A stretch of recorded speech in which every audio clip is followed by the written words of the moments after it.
बिस्मिल्लाहिर्रहमानिर्रहीम। मोहतरम नाज़रीन, अस्सलाम वालेकुम। ये सिर्फ़ एक माँ की कहानी नहीं, बल्कि ये रेत में छुपी मौत और एक तन्हा औरत की जंग का किस्सा है। जब हज़रत इब्राहीम ने अल्लाह के हुक्म पर हज़रत हाजरा और नन्हे इस्माइल को एक सुनसान बेआबो गया वादी में छोड़ा, तो ये सिर्फ़ जुदाई नहीं थी, ये ईमान का सबसे बड़ा इम्तिहान था। हज़रत हाजरा ने अर्ज़ किया, ए इब्राहीम, यहाँ न साया है न पानी, हम यहाँ कैसे ज़िंदा रहेंगे। हज़रत इब्राहीम ने सिर्फ़ एक जुमला कहा, ये अल्लाह का हुक्म है हाजरा, और ख़ामोशी से वापस चल दिए। अब एक माँ और उसका शेरखार बच्चा, चारों तरफ तुपती रेत, ऊपर आग बरसाता सूरज और नीचे दहकता हुआ ज़मीन।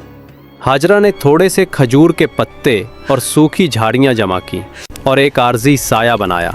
उन्होंने अपने बच्चे को सीने से लगाकर कहा, डरो मत मेरे लाल, जब तक तुम्हारी माँ जिंदा है तुम्हें कुछ नहीं होने दूंगी।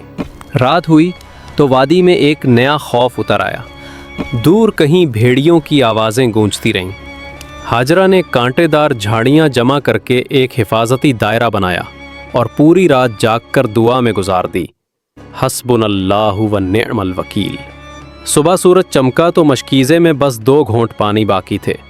भूख और प्यास ने उनका दूध खुश्क कर दिया और नन्हा इस्माइल तड़पने लगा, ज़मीन पर एड़ियाँ रगड़ने लगा।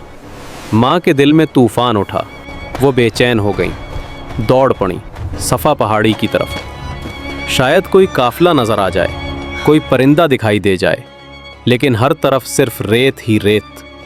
वो सफ़ा से उतरकर मरवा की तरफ दौड़ी, फिर वापस सफ़ा की तरफ, फिर मरवा, फिर सफ़ा।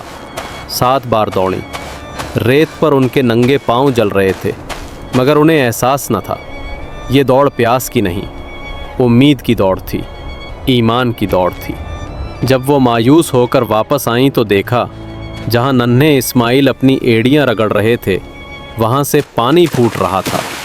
हाजरा दौड़ कर आईं, अपने हाथों से पानी जमा किया, पत्थरों से घेराव बनाया, और यूँ वो चश्मा हमेशा के लिए जारी हो गया।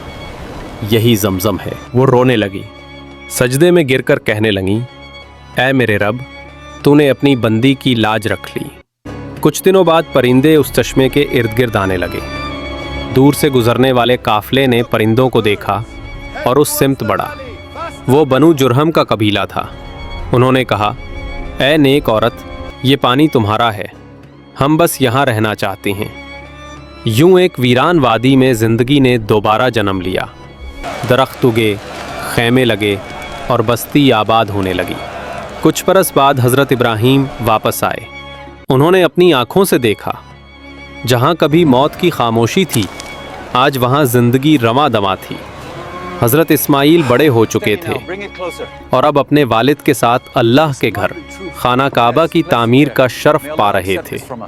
उन्होंने हजरे अस्वद नस्ब किया और दुआ की, रब्बना तक़ब्बल मिन्ना इन्नका अंतस समीउल अलीम।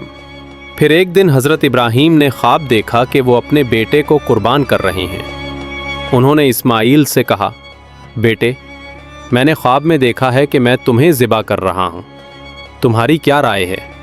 इस्माइल ने जवाब दिया, अब्बा जान, जो हुक्म मिला है वही कीजिए, इंशाअल्लाह आप मुझे सब्र करने वालों में पाएंगे। इब्राहीम ने अल्लाह के हुक्म पर अमल किया, लेकिन अल्लाह ने इस्माइल की जगह एक दुम्बा भेज दिया और फरमाया, ऐ इब्राहीम, तुमने अपने ख्वाब को सच कर दिखाया, हम ऐसे ही नेक बंदों को जज़ा देते हैं। ये थी ईमान, सब्र और कुर्बानी की वो दास्तान जो आज भी हज और कुर्बानी की सूरत में ज़िंदा है। ये कहानी हमें सिखाती है कि जब सब दरवाज़े बंद हो जाएं, तो अल्लाह का दरवाज़ा कभी बंद नहीं होता। बस ईमान रखो, सब्र करो, क्योंकि अल्लाह अपनी आजमाइश के बाद हमेशा इनाम देता है।